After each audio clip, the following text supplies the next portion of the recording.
Sabe o que me chamou a atenção? É que, dizendo, os jogadores entenderam que o objetivo maior é o Cruzeiro. É o bem do Cruzeiro e não a coisa individual. Isso não precisava nem ser dito, né? Porque o futebol é um esporte coletivo, o Cruzeiro é a empresa a qual os atletas trabalham, pela qual, né, os atletas trabalham, recebem seus salários, eles têm que pensar no Cruzeiro, não na parte individual. E a turma que tá lá entendeu isso. Quem não entendeu isso, quem não compreendeu, quem tentou forçar a barra, acabou saindo. O Cruzeiro, ele foi muito claro na entrevista, o Pedro Júnior falou que quem não tava afim, quem não tinha o pensamento voltado pra isso, não ficou. E o Cruzeiro encarou com normalidade. E quem tá lá tá brigando por espaço, citou o Gabriel Barbosa, falou que o Gabigol tá ali trabalhando, buscando o espaço dele. Tem sido bastante profissional, né? Outro que ele falou, o Wallace, é um cara que tem demonstrado ser muito profissional. Você não vê o Wallace indo pra microfone, pra reclamar, pra reivindicar a titularidade. Dele, né?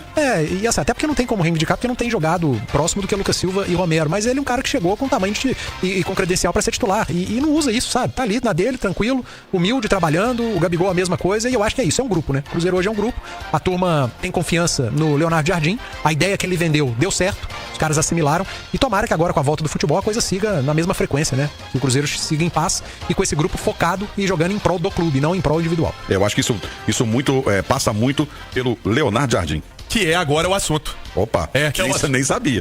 Que é o assunto agora que nós deixamos pra tratar aqui no Bastidores. Como que a diretoria vê o trabalho do Mr. Leonardo Jardim? Bom, o trabalho do Leonardo Jardim, ele iniciou, como você disse, não foi o planejamento que ele montou o elenco, mas ele precisava conhecer esse elenco e isso demandou o tempo e o próprio elenco se adaptar à forma do Leonardo Jardim jogar. Então isso aconteceu de uma forma rápida, de uma forma eficiente. Então os atletas entenderam qual é a filosofia de trabalho do Jardim. O Jardim já veio num contexto bem tranquilo em trabalhar no Cruzeiro, porque ele já era adaptado a trabalhar com SAFs. Então no Mônaco ele tratava direto com o dono, no mundo árabe também. Então no Cruzeiro para ele foi muito tranquilo, a gente deixou ele bem à vontade, ele se sentiu muito tranquilo de fazer o trabalho e os atletas compraram a ideia. O elenco comprou a ideia, abraçou essa ideia e hoje a gente está num caminho que é longo, nós só estamos no início, 12ª rodada, mas que o trabalho ele está tendo uma evolução significativa que a gente espera. Ele veio com uma cabeça muito diferente, né, do que a gente tem aqui no futebol brasileiro. É um cara que já trabalhou em várias SAFs, no Mônaco, no mundo árabe, então ele está muito preocupado com o clube. Então, com o que o clube vai ganhar de retorno com aqueles atletas que estão ali, o que o clube pode rentabilizar em algum momento. É um estrutura técnico, ele tem um perfil de um manager. Ele tem um perfil de cuidar não só da parte técnica, mas de outras áreas do clube, de outras áreas de convivência. Então ele é preocupado com o Cruzeiro como um todo, muito preocupado com as categorias de base do clube. Então ele vê o Cruzeiro como um todo e não só a parte técnica. Então isso nos agradou, isso nos chamou a atenção, que é uma pessoa que está do nosso lado, que está preocupado também com o clube, não só com a parte esportiva. Ele é baseado na verdade e na sinceridade. Então, tudo que ele fez lá... Mas tem uma sinceridade que ela às vezes machucam. Às vezes ela pode machucar no início ali, mas ao longo prazo ela se consolida, ela firma. Porque ele sempre tratou muito respeitosamente com os atletas.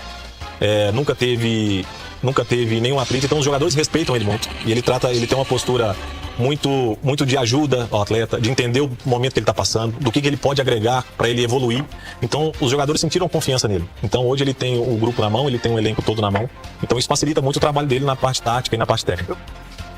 Tá aí, você falava do Leonardo Jardim, Romano. Então, esse esclarecimento também do Pedro Júnior, como os atletas veem o treinador, como a diretoria vê esse trabalho do treinador. Não é só dentro das 4 linhas, tem um trabalho também fora, né? Que ele usou até essa expressão que eu me lembro muito do Luxemburgo dizer do manager, né? Que ele era já um manager ali na década de 90, início dos anos 2000, o Luxemburgo foi campeoníssimo no Cruzeiro.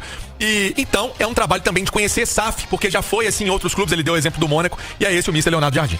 O Leonardo Jardim, a gente já tá até chovendo molhado falando dele, né, de como ele transformou, né? E tá transformando a mentalidade no Cruzeiro, que é mais importante. E ele ganhou a confiança da família, né? Mas do Pedro Lourenço, principalmente, com trabalho, cara. Com trabalho, com ideias diferentes, pensando em clube também, né? O Pedro Júnior foi muito claro. O Leonardo Jardim, ele não tá voltado apenas pro futebol. Evidentemente, ele é o técnico, ele precisa tá focado na parte técnica. E isso não é novidade, a gente tá vendo como que o Cruzeiro tem rendido. Mas ele tem a cabeça em prol do futuro do clube, a parte financeira, até onde o clube pode chegar financeiramente. Ele tem um olhar muito voltado pra base também, pra utilização da base, pra formação de atleta. E ele vai muito além do treinador. E eu acho que o caminho é esse no futebol hoje, Romano. Treinadores, técnicos de futebol se envolverem mais com o clube e não ficarem limitados apenas a campo e vestiário. Isso aí é comum na Europa, viu, gente? Isso é muito comum na Europa, o treinador ser o manager. É ele que, esse jogador aqui, isso aqui você pode colocar ali pra negociar. Que aqui no Brasil, às vezes, pode haver um ruído entre o técnico que pensa dessa maneira e quem comanda o futebol. O Pedro Júnior foi muito educado, foi um gentleman, né? Ao falar do Alexandre Matos. Mas vamos lá, né? Claro que ele não saiu em paz. É claro que não foi linda a saída do Alexandre Matos. Ele já não falava há 3 meses, ele não atuava há meses. Não viajava. O Alexandre Matos que chegou no Cruzeiro estava muito longe do Alexandre Matos que estava aí nos últimos meses. Pode ter saído sem multa, sem nada, tudo bem, mas ele não saiu. Ele fez vídeo, postou vídeo, agradeceu todo mundo na rede social dele, mas não foi um negócio assim, eu recebi uma proposta, lamentavelmente vou deixar o Cruzeiro. Não foi. Ele foi perdendo espaço, ele foi perdendo o comando lá dentro e procurou seguir o caminho dele, e aí as partes se acertaram e ele acabou saindo. Muito em função do tamanho que o Leonardo Jardim ganhou do Cruzeiro. Verdade. Ô, Romano, deixa eu trazer uma informação importante para encerrar minha participação. Eu conversei há pouco com o Marconi Barbosa, diretor de marketing do Cruzeiro. Inclusive ontem, né, o nosso Guilherme Pio fez uma entrevista com ele, tá no YouTube, da íntegra, no canal Itatiaia Esporte, no nosso Itatiaia também oficial, sobre esse assunto, né, da biometria facial, que tá gerando algumas dúvidas nas redes sociais. E vamos lá trazer um esclarecimento importante do Marconi. Perguntei pra ele, Marconi, tem alguma chance do Cruzeiro rever essa questão de trocar, de passar o ingresso de uma pessoa para outra, e esse sistema que era utilizado até pouco tempo? Ele me falou o seguinte, Pansieri, hoje para esse jogo do Grêmio é impossível, né? Estamos avaliando todos os impactos que isso vai trazer para a operação. E a gente vai ver se realmente é algo que está dificultando, impedindo o torcedor de ir ao estádio. E dependendo do grau de impacto que está gerando isso, vamos avaliar a possibilidade de liberar essa transferência. Só que a questão não é só liberar.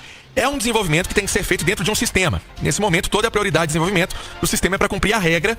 O ingresso é individualizado, atrelado a um CPF, a face, né, também lá nesse sistema de biometria. E essa questão de transferência do ingresso ainda vai ser avaliada, né? Então, não é algo simples, precisa de um sistema, precisa de ter aí uma parte também informatizada da coisa, mas... Repito, para o duelo contra o Grêmio segue tudo aquilo que está sendo explicado pelo Cruzeiro, de não passar para outra pessoa, de ser intransferível, tá aí na casa passando dos 25 mil, deve estar chegando nos 30 mil o torcedor para domingão, mas essa é uma regra que está sendo válida. O Cruzeiro pode estudar, pode avaliar, né? Mas isso também dentro do sistema de tecnologia de informação que o clube vai adotar. Primeiro a biometria, depois, pelo que eu entendi, né, Edu? Primeiro a biometria, depois essa questão de você ter um ingresso, você não vai, você cede o ingresso para alguém. Vai ter problema, né? Vai. Algum problema vai acontecer. Hoje mais cedo o Thiago Reis falava no jogo do América que ele teve lá com o Bernardo, filho dele. Por isso que o América perdeu. Não foi esse, ele tava de férias nesse, mas em jogos anteriores... Mas pois o América tá perdendo em casa, de vir quem tá indo. Mas assim, ele falou que teve problema com um público de 1.500 pessoas, né? O Atlético, quando implementou, fez evento teste. O Cruzeiro já vai fazê-lo num jogo valendo, um jogo que tem previsão ali para 30, 35 mil pessoas. Então, cabe ao torcedor chegar cedo e cobrar. Cobrar sim por essa questão, falando da transferência do ingresso. O torcedor perde com isso, mas o clube perde também, porque vai ter torcedor que não vai ao estádio por conta disso. Então, você perdeu uma cara lá no estádio, uma voz a mais. O torcedor que não for ao estádio por conta disso é mais uma pessoa que não tá consumindo, que não tá comprando nos bares, que não tá consumindo o estacionamento, que não tá consumindo no entorno. Então, perde todo mundo. O Cruzeiro precisa rever isso e, se realmente impactar, cabe ao clube tomar as medidas necessárias e corrigir esse problema. E um detalhe, viu, gente? Isso é lei. Não é tipo invenção dos clubes, não. É lei. A biometria facial. E se você ainda não fez, não adianta chegar lá com o ingresso, não, porque não vai entrar, não. Você tem que fazer a biometria facial. Porque senão você não vai conseguir entrar lá, não. Você vai estar com o ingresso na mão, mas não entra. É verdade. O Romano, até para prestar serviço e, de fato, encerrar a participação, olha só, amanhã também tem o cadastramento facial na Esplanada Sul do Mineirão, de 10 da manhã às 8 horas da noite. Acabou há pouco tempo, né? Hoje teve também esse cadastramento presencial, mas então no sábado não vai ter esse cadastramento, que vai ter um show no Mineirão, na Esplanada, e então amanhã o torcedor que quiser ir ao estádio, ao Gigante da Pampulha, para fazer esse cadastramento, está liberado de 10 às 8 horas da manhã, e amanhã também vai ter parte do treino aberto na imprensa. Estaremos lá, Itatiaia estará presente para acompanhar essa atividade do Mr. Leonardo Jardim com os jogadores, e quem vai falar? O William, lateral direito do Cruzeiro, o Will da Latera, vai conceder entrevista na Zona Mista. Eu sabia que ia soltar essa. Eu sabia. Eu sou obrigado a falar igual o Piquetito. Você quer me matar, né?